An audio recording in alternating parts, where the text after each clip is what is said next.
Alright, it is time to wrap up this limited time series for Ferrari F40 LM, as 93% is done here. As you can see, it's one final tier, 3 events to go for 20 extra gold plus the car itself, if you don't own it. Alright, so let's start with speed record at Kota National Circuit. Alright. And 216.5 kph is the target to beat. And the fastest section, it should be the same as the Grand Prix, just a little bit shorter. So it's on the back end of the track, if you will. I think I might be able to set the record going down this first hill. If I didn't skid out so much, it would have been easier, but still, nonetheless, the bots are trained pretty well, so the rest of the way we can just take it easy. I think this is still the fastest section, though. Oh no, maybe it's the beginning section for the national circuit. Can't really go flat out on this first set of corners on the back end. This one, I don't think F40 LM can quite take this flat out, can it? Well, maybe it can. Okay, maybe this is the fastest section then. Apparently I don't know this section at this track. I thought I did at one point, but there are many parts of this track that you can apparently go significantly faster. But I still think the first downhill probably is going to be, with the help of the gravity, you'll probably get the most.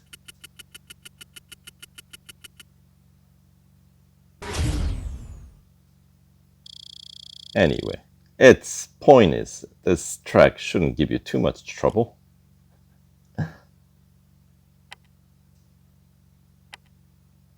And 3.5 service bars taken out, so maybe about 3.5 kilometers.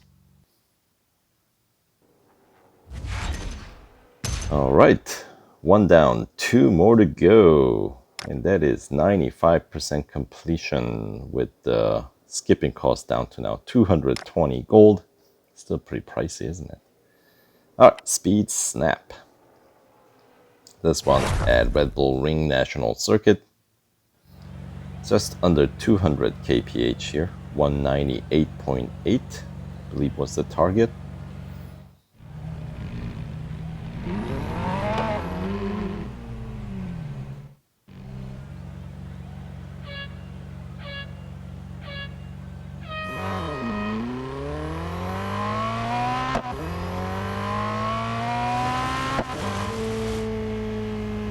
It's gonna be after this final corner.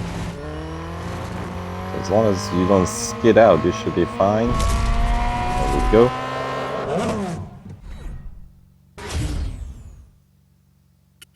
And I believe the final cup is at Hockenheim Grand Prix. 4 laps? I think. I'll have to double check.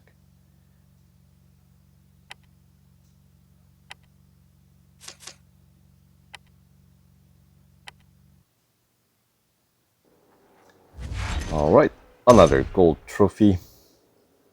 And then that leaves us with one final cup here, 97% complete now. Skipping costs 200 gold still. So let's not skip. Alright, and this one, of course, the PR requirement is 78.2, which you can reach by spending just under, 600 gold, like 598 gold. And once again, the upgrade path to take is max out engine and get 3 upgrades across the remaining categories. So how we won this car the first time when we had to run through this limited time series last year, was just getting 3 upgrades across the board, which is pretty typical. And of course, this one is the second edition, if you will. And it seems like this is a pretty typical trend with these rerun events where upgrade scheme is just max out engine.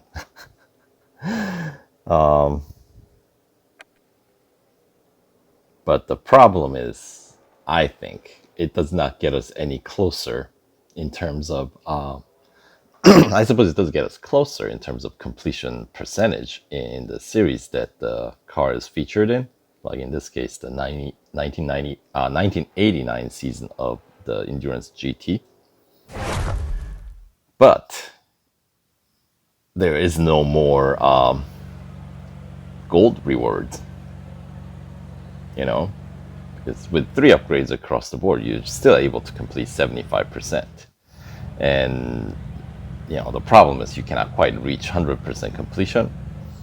Even with the PR 78.2 required here, you still cannot do it. So, you know, it's like they're actively discouraging us from going 100% if you already own this car. Or for 100% completion, there's a extra premium cost involved, right?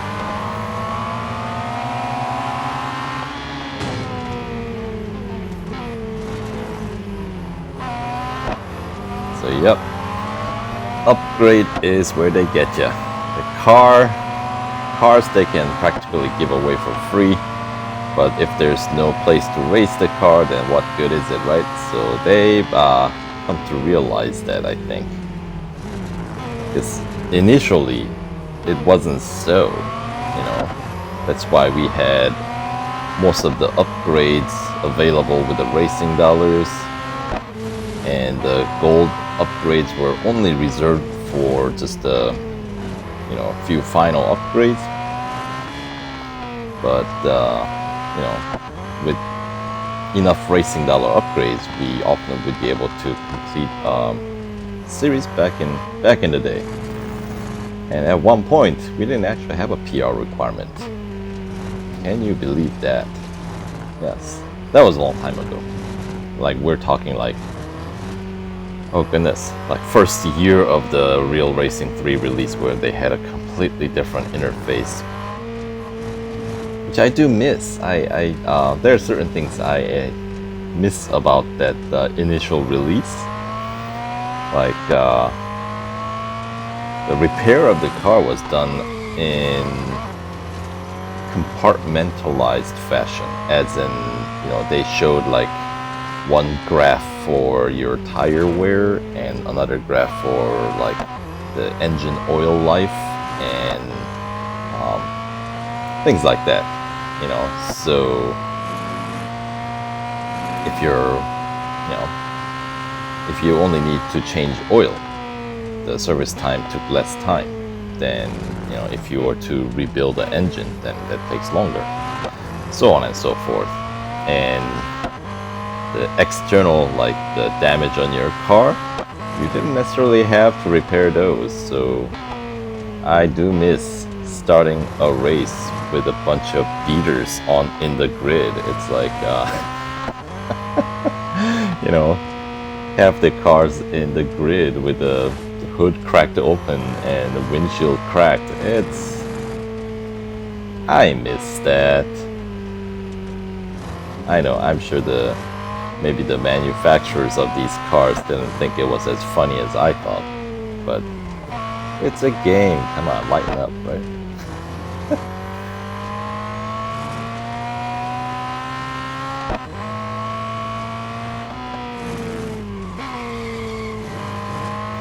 Anywho, we are about halfway through this final cup.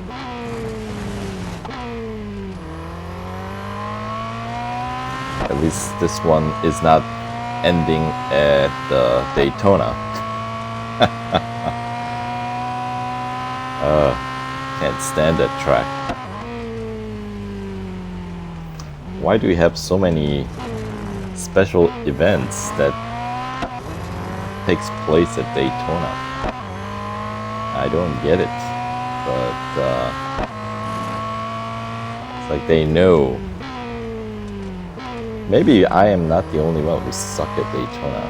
Maybe some other there are others out there who suck at Daytona as well. I think it's a difficult track. It's just I guess I don't know what it is about Daytona that makes it so hard. If I knew, I'd try to work on it and improve. But yeah, I don't know.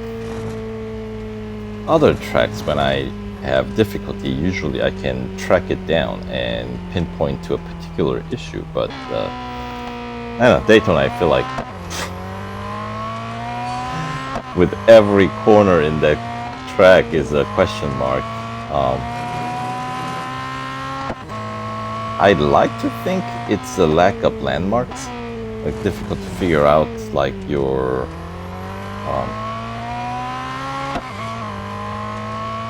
braking point isn't always perfectly clear, and yeah, I don't know, that's what I mean. In the interior section, of course, like they are completely flat. But then again, here, I mean, most Grand Prix circuits, you know, like Hockenheim, Silverstone, they're pretty flat too. But I don't find these to be as difficult as Daytona. So,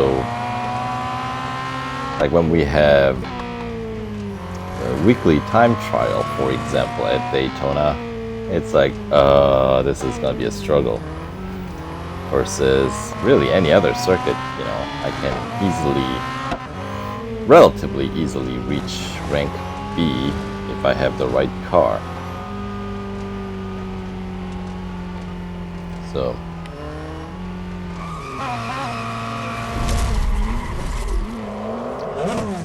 another thing about this car, by the way, very difficult to pull off a clean donut. Not that that's a thing, but all right, slow Sunday driving for the final cup here, just slightly over 6 minutes, so about minute 30 per lap. Yep. And 4 laps at really any Grand Prix circuit will put your car in critical condition, but that's okay. We're done with this event, and that 1 day instant service and instant upgrades came in really handy. They should do that for every limited time series, I think. That would be nice. Got me to go through it like right away though.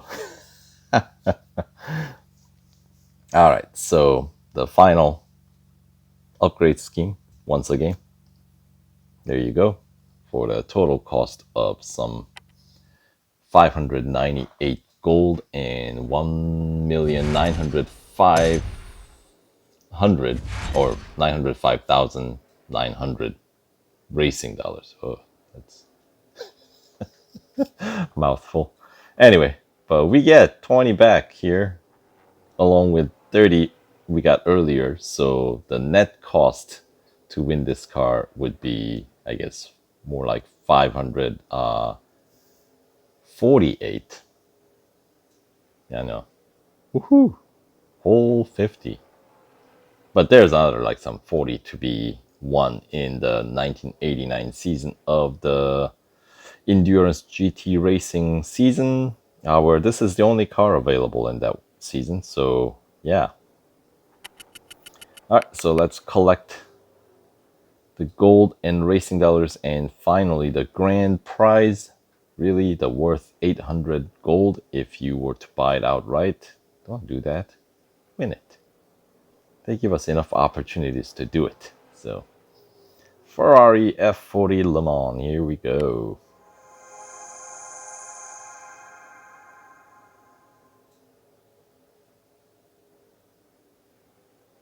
Ah, what a beautiful car. And the handling, of course, is significantly improved compared to the F40, which does tend to skid quite a bit.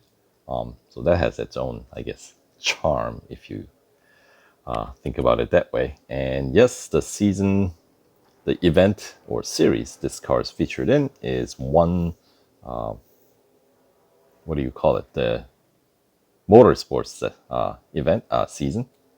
Endurance GT Racing 1989 season. And there is also, of course, exclusive series if you fully upgrade the car. But that is a bit too much gold for. Olean. It's a chemical found in... Okay, stop. All right, so there we go. 100% complete for this limited time series. By the time this video gets uploaded, there still should be quite a few days left on the limited time series. So if you already own the card, you can pick up some 30 gold for just running through up to essentially tier 12. You can go through tier 13, but you'll get stuck at tier 14. But still, that's 30 free gold. And the earlier events are pretty short as well, I noticed. Yeah, this limited time series events were pretty, I thought, well balanced. There weren't any like extensively long race for this car. So that's a-okay with me. All right, so thanks for watching, and we'll see you guys in the next video. Take care.